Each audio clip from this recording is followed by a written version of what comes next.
4.5 billion years ago, the gradually unfolding story of our planet Earth began.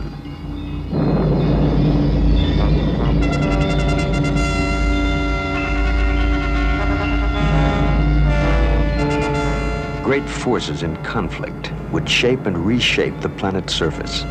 And after billions of years of labor, the Earth would be transformed into the world we know today. Steam from the cooling crust formed an enormous dark canopy of clouds. And for century upon century, the contours of the Earth were shaped by endless rain. In the erosive flow of time, the Earth's image is in constant change as sea levels fluctuate and continents take new form. Ours is an evolving Earth, and its history, always in a state of becoming, reveals ever new mysteries. A mystery left in the wake of the great ice ages. Strange cavities in the sea floor, called blue holes, subjects of superstition. They're said to be bottomless, the home of deep-sea monsters, and will ensnare any boat that ventures near.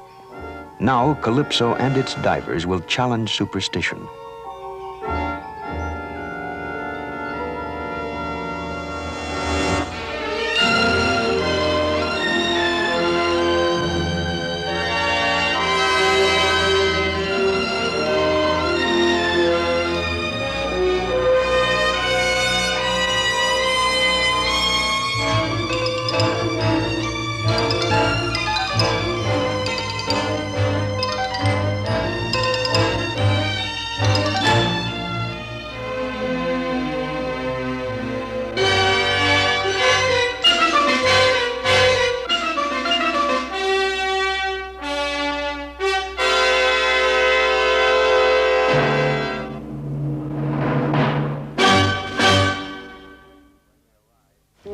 It is late spring when we arrive near Lighthouse Island in the Caribbean.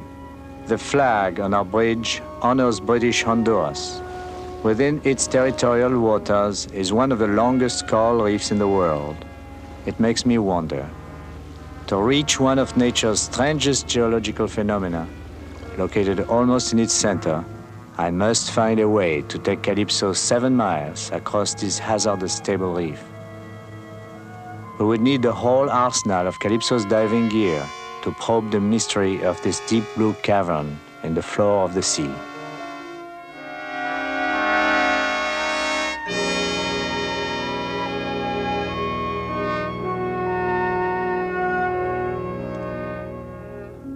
Dr. Robert Dill, aboard the Calypso, discusses with Captain Cousteau the scientific need to explore the mysterious blue hole in Lighthouse Reef.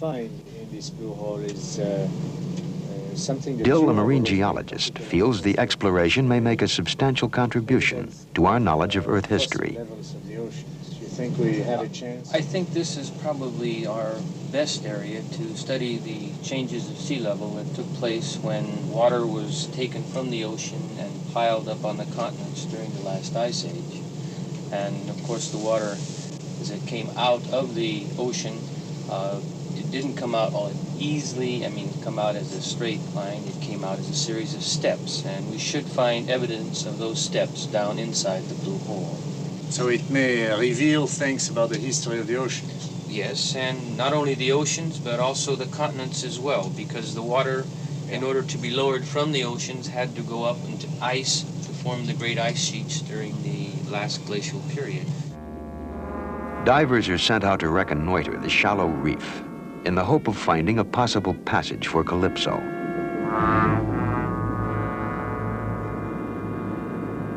They find the reef often barely submerged. Clusters of coral, staghorns and elk horns stretch ominously to the surface. To find a safe channel for a vessel the size of Calypso will be a difficult task.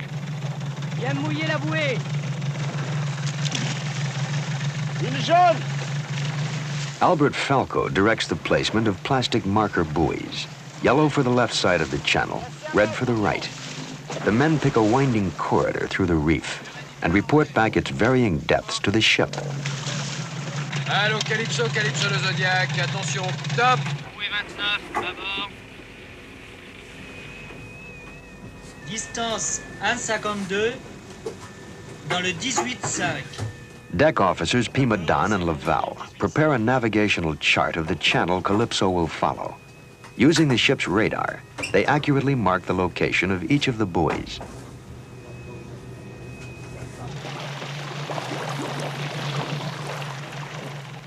Marking of the 7-mile passage will take 2 full days. Before finishing, Falco's team will drop 32 buoys.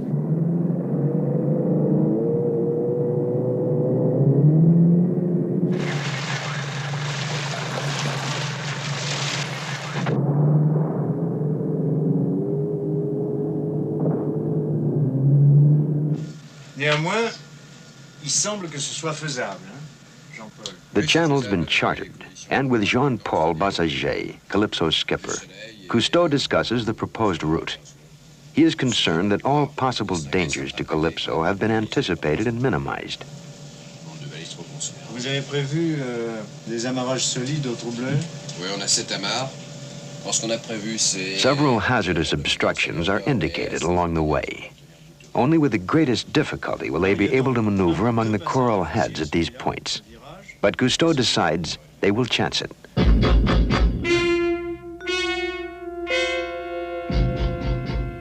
Two small boats sprint ahead of Calypso to warn of undetected mid-channel obstructions.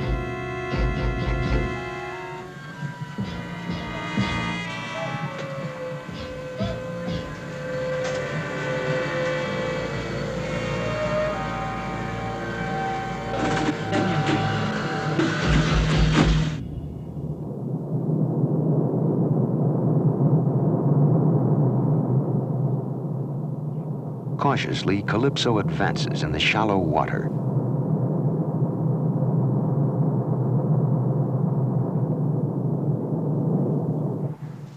From the observation chamber, the beginning of the trip looks encouraging.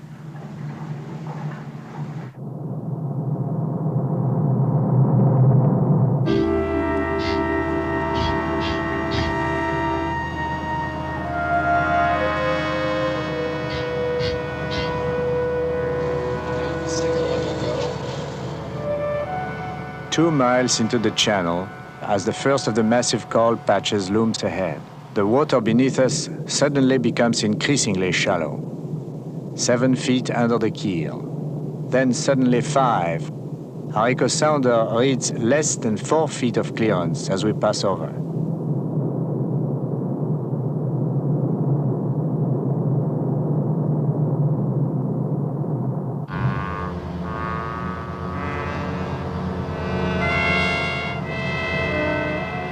Bassager receives a signal from the small boats that there are even higher hurdles to cross.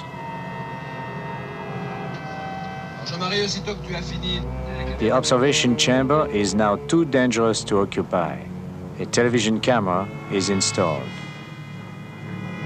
In case of sudden storm or other emergency, we have lighted buoys at critical turning points in the channel.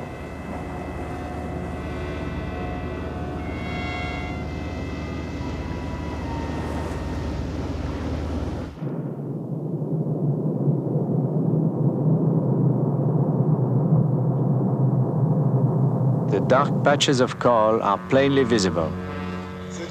I grow increasingly worried. The channel is narrowing and becoming even more shallow. On est obligé de serrer à droite avec le vent. Alors, tu vois la bouée. Alors, je vais voir comment la caméra de télévision, qu'est-ce que ça donne à la télé? Pour le moment, rien, mais... Our TV camera below transmits a disturbing scene. André Laban concludes that we now have less than 2 feet of water under our keel. Soit qui? Ça paraît plus inquiétant de l'extérieur.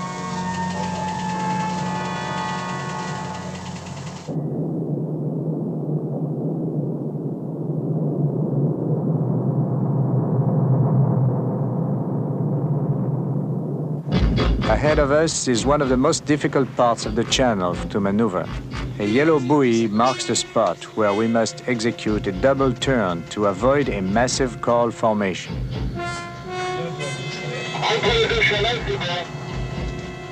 Reçu. Tu passes entre deux rochers. D'accord, en 3,50 m. I tell the bridge that we may be turning too wide. The water beneath us is getting more shallow.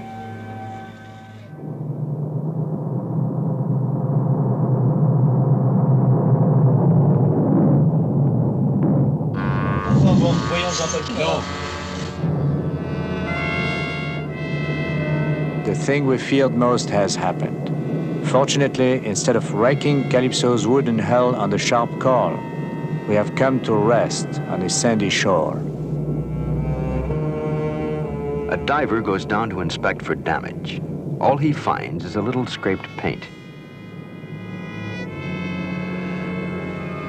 The task of backing the vessel off the shoal has begun. From a winch, a cable with an emergency anchor is run out behind the ship. Meanwhile, the launches return to take a position at the side of Calypso.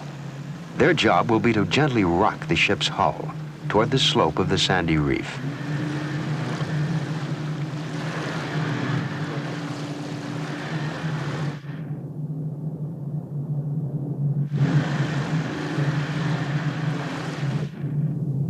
The combined effort of the thrusting outboards above, the pull on the anchor astern, and the thrust from Calypso's reversed propellers does the job.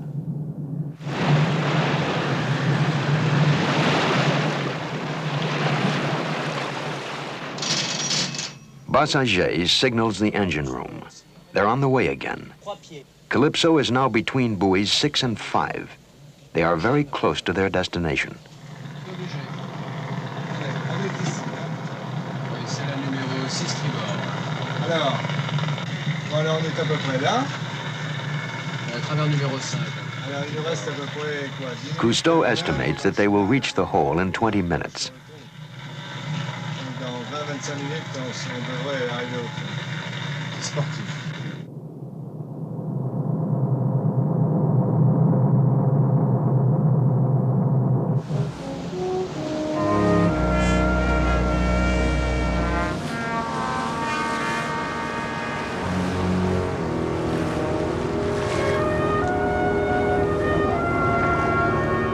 At last, a change in the color of the sea surface ahead indicates that the hazardous 7-mile journey across the reef is nearly behind. Tu m'indiques la position du bidon sur tribord. Now before us, betrayed by its indigo blue in an otherwise azure sea, is the magnificent blue hole itself. As we pass by its coral-encrusted rim, we find the pit dark and mysterious. To the eye, there is no bottom. Tales of sea monsters and doomed ships are soon forgotten in the exhilaration of having reached our goal. We have asked our beloved Calypso to do what no ship has done before, and she has obliged us.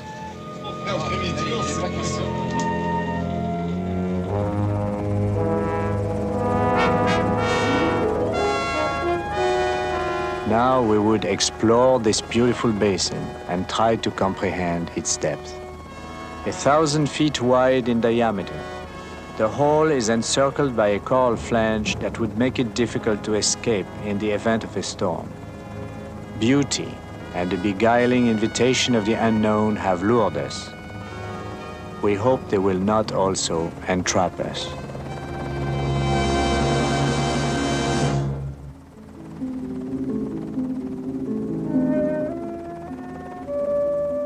Calypso is moored near the edge of the blue hole in Lighthouse Reef. Positioned here, the ship can give direct overhead support to the divers, now preparing to descend.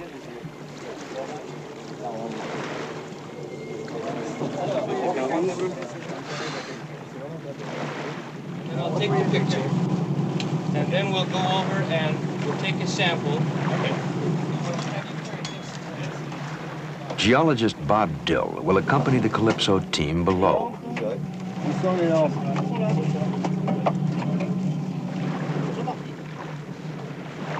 None of the divers know what they may find as the first full-scale exploration into one of nature's great phenomena gets underway.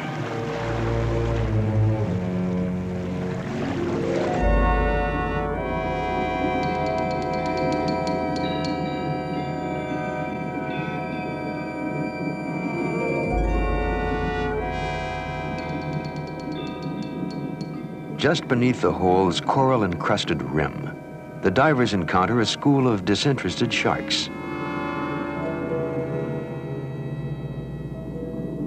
Continuing down, our divers probe along the face of the cliff. They find it pockmarked with numerous small caves. A giant sea worm is startled by our lights. Calcium carbonate debris constantly breaks away from the lip of the pit and falls past our divers. We begin to understand that this hole was once a vast cave, the ceiling of which has collapsed.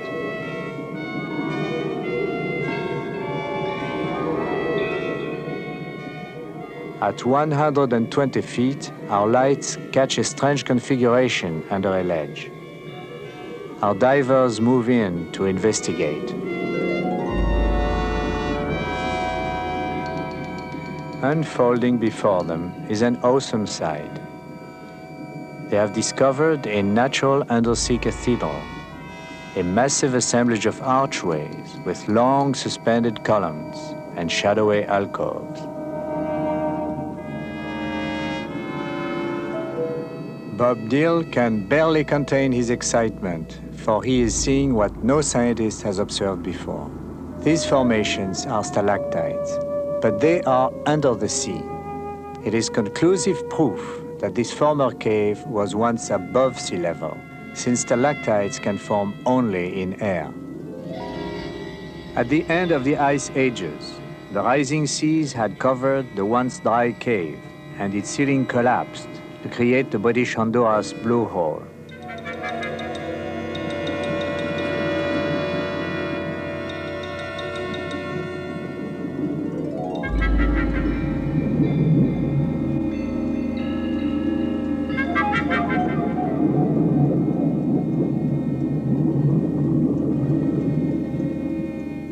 The divers make an important observation. Some of the stalactites are vertical, while others are tilted.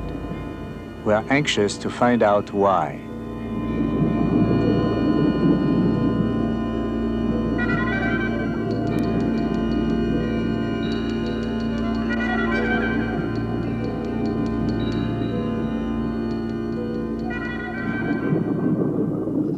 The Calypso's 2 mini-subs are sent down to explore depths beyond the divers' capabilities.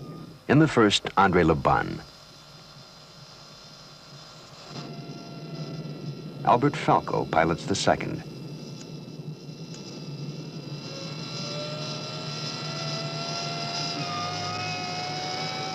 At 155 feet, Falco spots a strange ledge along the side of the hole. He maneuvers his mini-sub as close as possible to this strange formation, then alerts the Calypso Calypso, Calypso. and continues his descent. Je ne sais pas ce que c'est.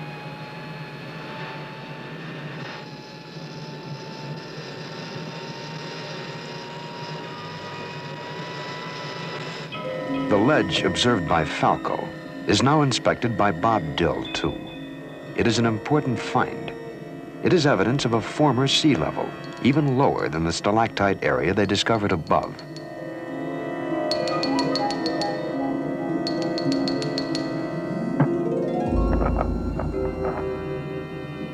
A persistent remora distracts the geologist.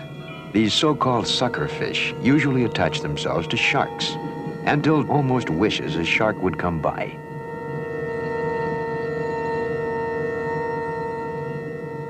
"50 feet above, the divers measure the stalactites. and the perplexing 15-degree tilt to some of the formations. Bob and I are led to wonder if some great cataclysm might have upset this region at one time. For our men discover not only tilted formations, but a stalactite broken off and fallen to the shelf below. Far above, diver Raymond Cole finds the point of origin of the broken stalactite, a scar on the cavern ceiling.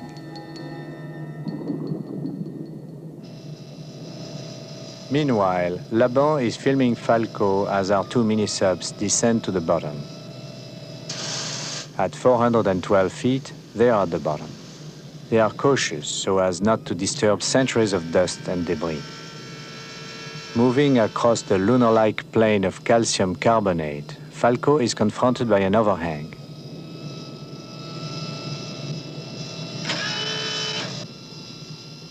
Here he finds evidence of small stalactites, indicating a sea level even lower than we found before. Falco and Laban now retreat from the bottom of the sunken cave. They have found no visible life here, not even a monster.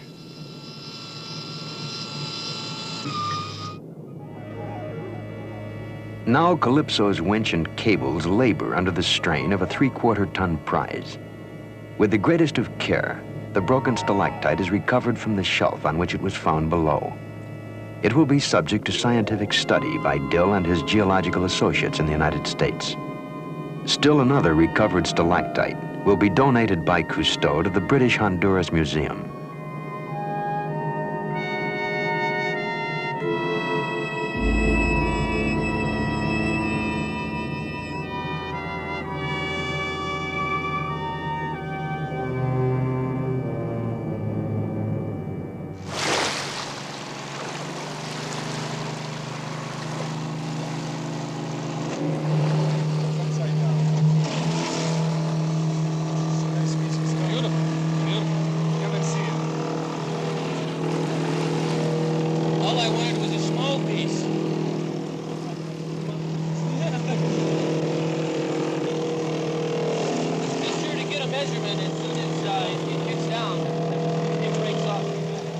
Cousteau and Bob Dill hope that inside this specimen may be found the answers to when the oceans rose and fell, and when great upheavals in the earth reshaped this region.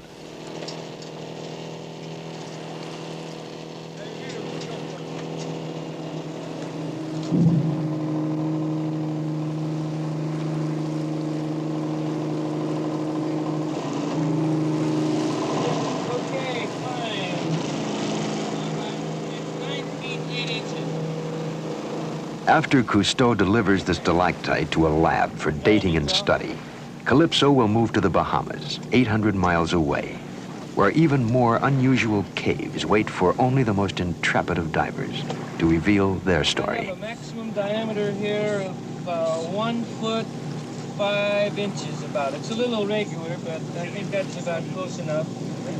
Let's see, that would be 41 centimeters. Don't you taste it normally? It's not to see how it tastes, it's to see the size of the sediment. Yes, it's still the size. At the University of Miami's Marine Lab, Dr. Robert Ginsberg has cut the recovered stalactite both vertically and horizontally. The exciting thing we found are these flat-top layers of mud. Take a look. They contain marine fossils, all right. That's right, and they accumulated after the cave was flooded with seawater. And they were horizontal, like spirit levels at the time of accumulation. But now, notice that they have an angle of about 15 degrees with the long axis of the stalactite.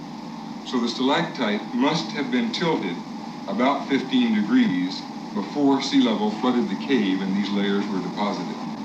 We also found the vertical stalactites as well, and we know that stalactites stopped forming approximately 12,000 years ago when sea level came back up. So we here have evidence of tipping and then a period of stability.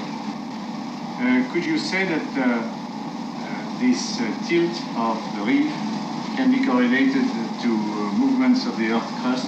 Yes, we're just north of the Cayman Trench, and this is a major break between South and North America.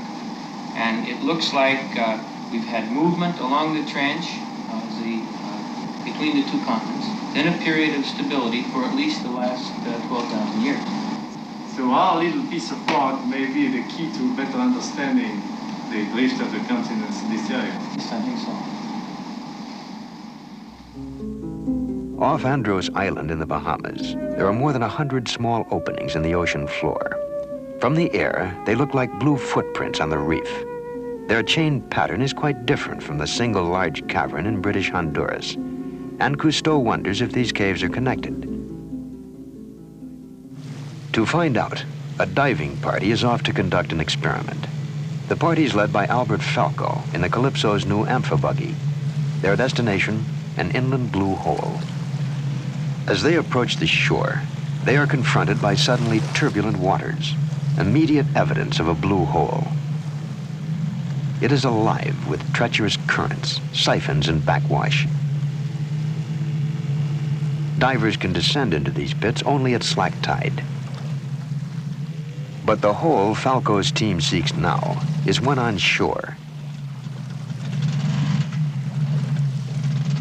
The divers follow the equipment-laden amphibian to the inland hole, where the experiment will begin.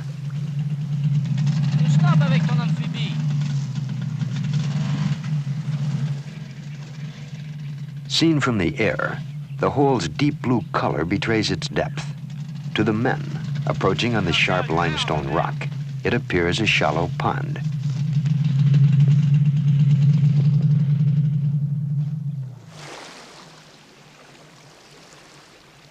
It is slack tide now, as divers Raymond Cole and Louis Prezelin prepare to drop over the rim of the saltwater pit.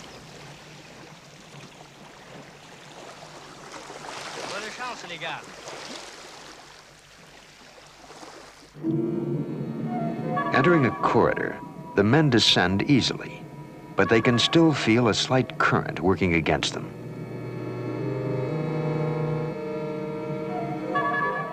To learn more about the flow of water in this region, Raymond Cole installs a current meter to record the tidal flow over a 24-hour period. Now the experiment. Louis Prezelin releases a package of harmless green fluorescein dye. It is hoped that the current will carry it far through the cave, and if the blue holes are connected, out into the sea. On the surface, Falco awaits the diver's return. He also waits for the ebbing tide, for it is then that the currents may move the color seaward. We were eager to see if our experiment would prove connection between these underwater caves. From the inland hole to the nearest hole offshore is about 700 feet. At this offshore hole, we had stationed a launch. It would enable us to detect, as soon as possible, any sign of emerging green dye that would prove the underground connection of the Bahama blue holes.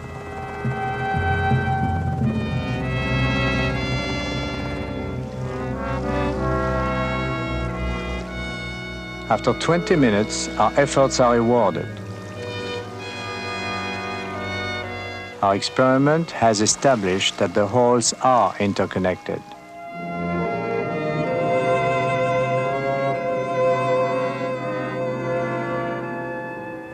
Soon the entire sea around us is awash with dye. We would repeat the experiment all across the reef to find out how extensive was this submerged tunnel system. And we would correlate our findings with the results of our current meter tests. We have about 3 times the amount of water coming out that went in. How can you explain that? It must mean that the tunnel network is much more complex than in the areas where we made our dives. Well, probably the entire Bahamas are a giant sponge. Exactly. We also noticed that the water going into the tunnels from the sea was not very clear. It was loaded with plankton and animal debris, and yet when it came out, it was crystal clear.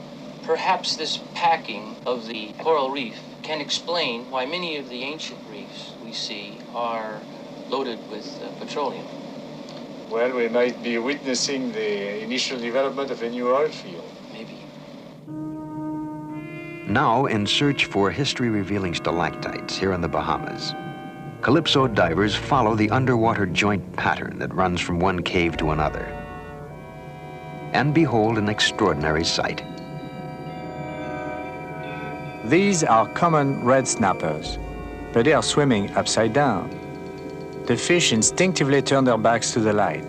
Since in the cave light is reflected on the sandy bottom, the fish face the cave ceiling instead of its floor.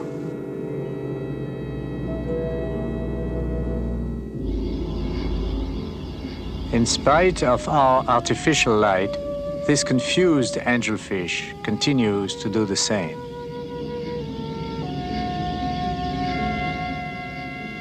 In their upside-down world beneath the ceiling, the fish are completely at home.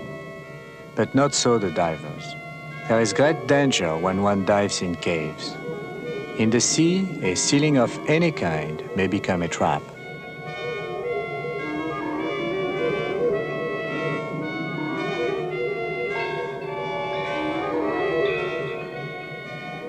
Our divers enter a confining corridor resembling a catacomb. Tunnels intersect other tunnels. It's an underwater maze.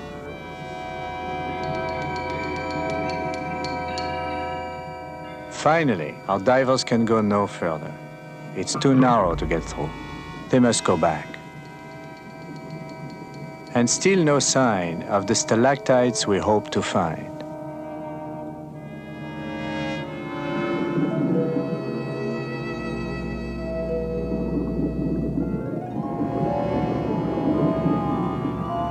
As the divers return, the bubbles of their air tanks, penetrating through the porous limestone ceiling to the floor of the reef above, will graphically mark their way.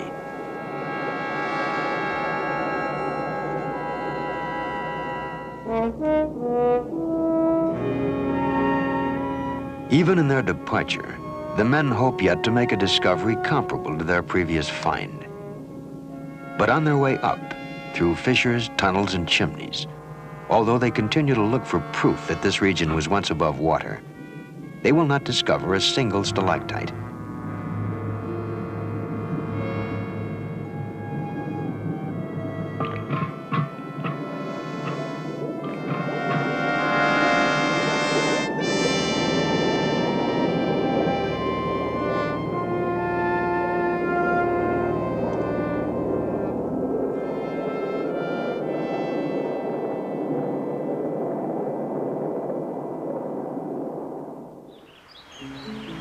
In the Bahamas, Philippe Cousteau encounters Dr. Robert Benjamin, a diver long fascinated by the blue holes. He claims he has a startling discovery to report to Captain Cousteau aboard the Calypso. Now this big stalactite grotto, which we call simply the grotto, we found in September. And in fact, I only saw it in September for a second. We were diving with two of my friends, and they are in front of me with a light. I'm with the camera always in the back. And we were at the end of the lifeline. I was holding on, and Tom was going on with the light. And I was just like on a stage, just first seat in a show. Tom was with the lights there, and I saw something green, stalactites. In the first moment, you know, it looks like they would be huge, maybe 100 feet high. But we couldn't get nearer to it. This is a tremendous bit. We discovered, in fact, almost by an accident. When we first were gone down, I had no feeling of, say, distance or size, and it looked to me like a Carlsbad Caverns. And only later, when we started to explore everything, we really realized the real thing. In any case, it is a tremendous cave, one of the greatest that I have ever been in. What Benjamin described, I must see for myself. It will mean one of the most difficult dives we've ever made, deep into the reef. In water too shallow for Calypso, we take the Zodiacs 1.5 miles to the spot Benjamin has indicated. The strong currents govern our plan. Exactly 10 minutes before the outgoing tide, we start the dive. Special high-intensity magnesium torches will help light our way. They will also enable my son Philippe, our cameraman, to film the inner recesses of the cave. For this exceptionally long dive, we carry extra-large tanks.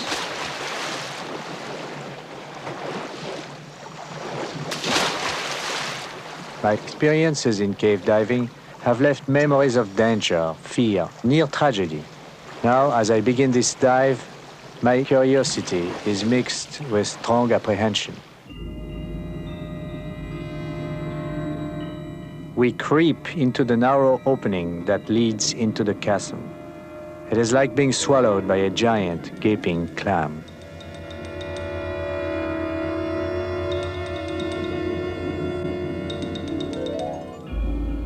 Everything has to work.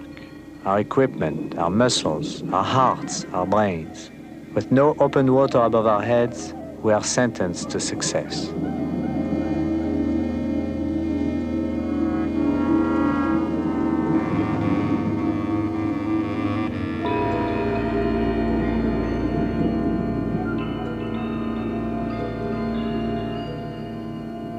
According to Benjamin, we must first head for a chimney-like shaft, down which we must descend vertically to a depth of 165 feet.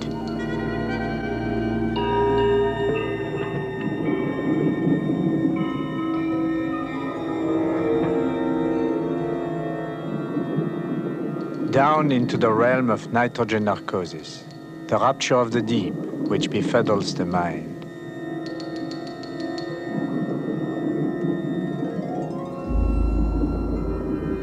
I grasp the line left behind by Benjamin. My head is buzzing and my ears ache, but I cannot slow down. As I sink further into the abyss, some words of Emerson run through my mind. Under each deep, a lower deep opens. I find reassurance in the bubbles. In this gloomy underworld, they are symbols of life.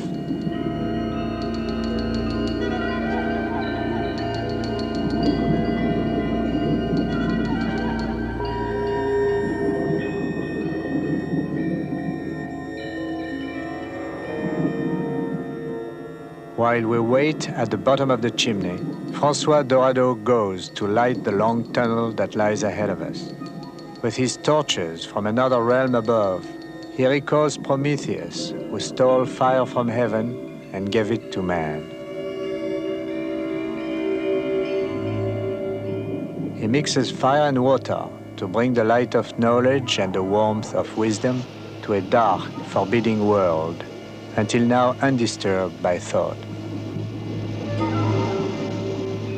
I strain to fight the narcosis and try to clear my head. My friends around me are mere shadows in this eternal night.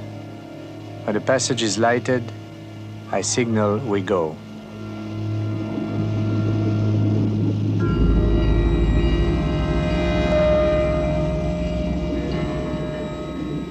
At this depth of 165 feet, we have but 8 minutes to swim 800 feet horizontally.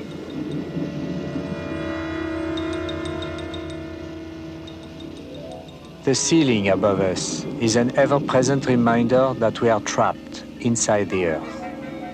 And under us, for most of the time, there is no floor, only black water of untold depths, a dark abyss into which we would sink hopelessly if we lost consciousness. In this oppressive darkness, I feel what fragile creatures we are, and desperately cling to the narrow, flickering beams of truth I know to be our lights.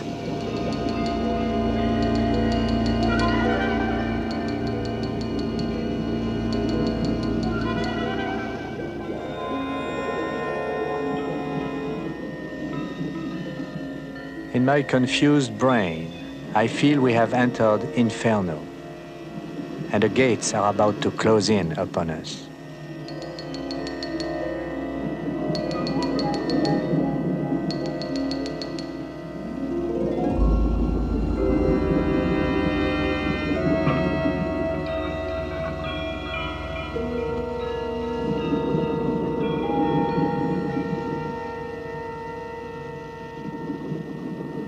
The The long swim seems an eternity of effort. It is a race to beat the outgoing tide.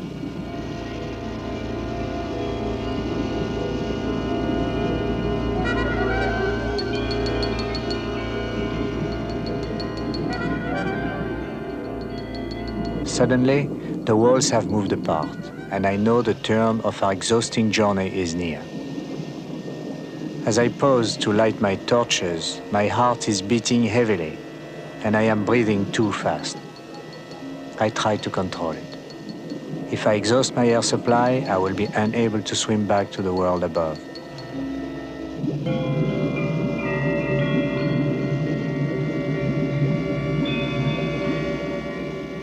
Now before us, the grotto.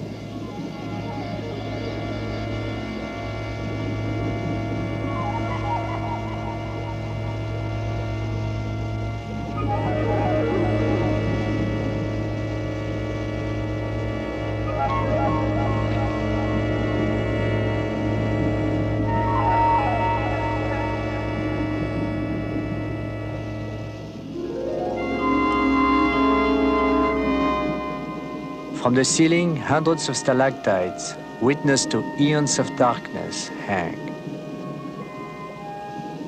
And from below, stalagmites reach up in an effort to join them. We are bedazzled by the sight and haunted by the sound of strange echoes as the rumble of our torches fills the cave.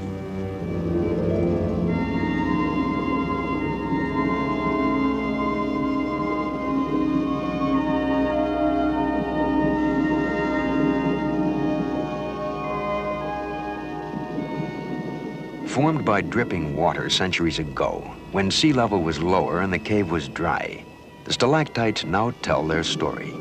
None of them here are tilted. Without any doubt, this area has been stable even before the great glaciers melted and the oceans rose to fill and cover this cave 12,000 years ago.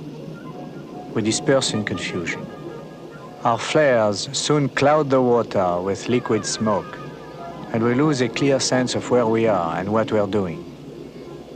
We are in a trance, a dream, hypnotized, bewitched by the magic of the cave.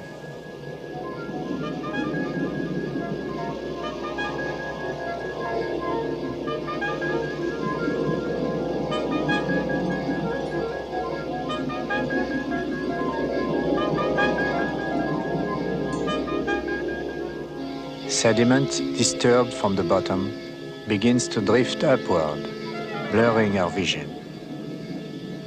Suddenly, the spell is broken. I become anxious. We must be able now to find our way back, and no one must be left behind.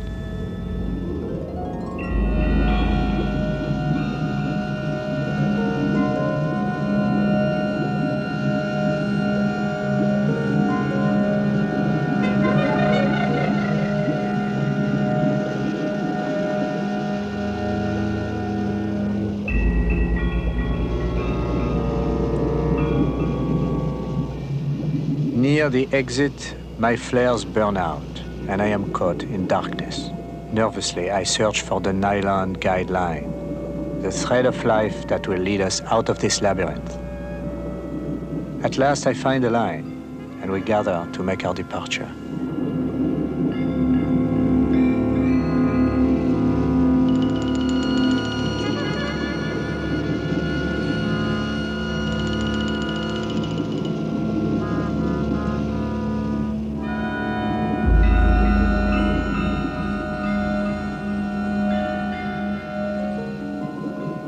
Cole takes back a rare specimen for laboratory analysis, a gorgonian, which in this dark tunnel obtains its solar energy by feeding on plankton brought in by the currents.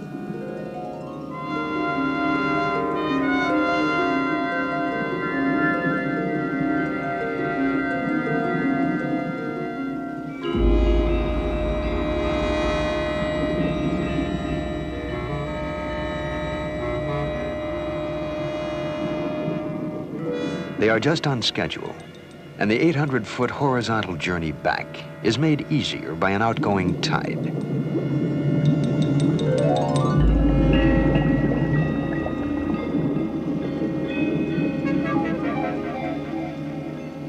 Ahead of us is the winding shaft that will take us 165 feet up to the surface.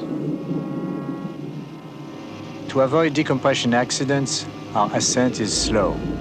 Time for tedious decompression stops will total about an hour. We divers have an expression: you pay for your trip on your way out. Glimmer from above, like dawn, heralds the end of our phantasmic journey. Although we will carry with us forever the visions wondrous strange, pilfered from an alien realm, it is with relief that we enter once more the world of men.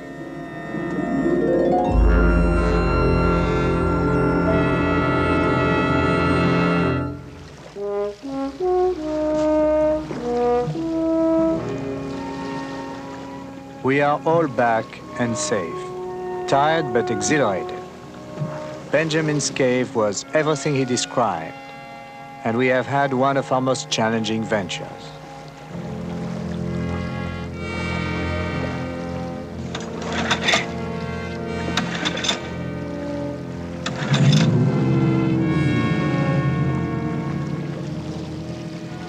We have dived to the very limit of reasonable risk.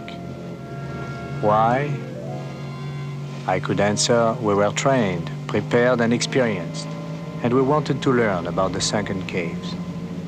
But also, man's curiosity is irresistible, and it is its own justification.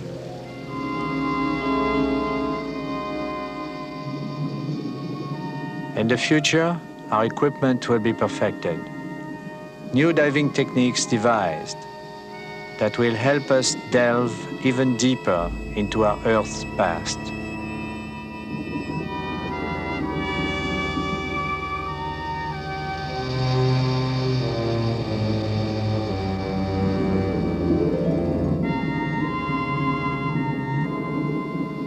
The planet Earth is our home. We need to become familiar with this estate we have inherited and explore it from attic to basement.